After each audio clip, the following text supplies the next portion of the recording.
इसीलिए कहा गया है कि परिवार ही पटीदार बन जाता है। विचार एक गंगा जल की तरह है। यदि आप उसमें गंदगी मिलाएंगे तो नाला बन जाएगा, और गंगा जल मिलाएंगे तो गंगा जल की तरह पवित्र बन जाएगा, पीने लायक बन जाएगा, किसी को चढ़ाने, देवी देवता पे चढ़ाने लायक बन जाएगा। उसी तरह इंसान का विचार होता है। यदि अच्छा विचार आया, अच्छे व्यक्ति भी बनिएगा, और विचार को मन ने रिझाया तो इंसान का विचार तो क्या क्या करा देता है पता भी नहीं चलता है। बस अपने विचार पे कायम रखिए, एकदम गंगा जल की तरह पवित्र रहिए। यदि आप पवित्र हैं तो आप पूजे जाइएगा, और यदि अपवित्र हैं तो फेंके जाइएगा नाले की भांति। कभी आपने देखा होगा, घर में बहुत सारे लोग होते हैं, बहुत सारे सदस्य होते हैं, सारे 2 4 5 10 इस तरह से सदस्य होते हैं। सबके विचार एक दूसरे से नहीं मिलते हैं।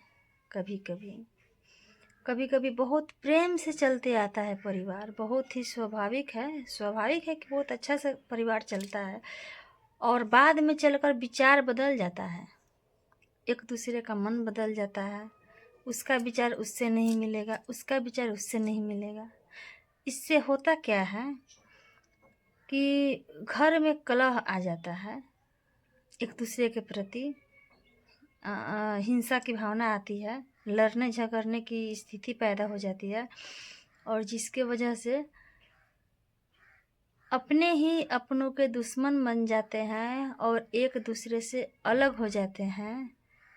फिर वो पटीदार बन जाते हैं,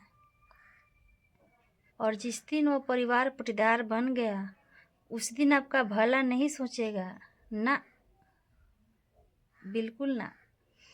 वह हमेशा चाहेगा कि आप उसके नीचे रहें और आप उससे दबे रहें, कभी भी आपको आगे नहीं बढ़ने देगा।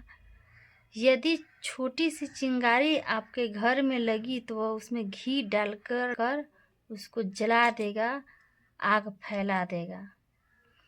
तो कहावत तो है, घर का भेदी लंका ढा है, तो घर का भेदी लंका ढा है। बात तो भैया कड़वी है पर सच तो है।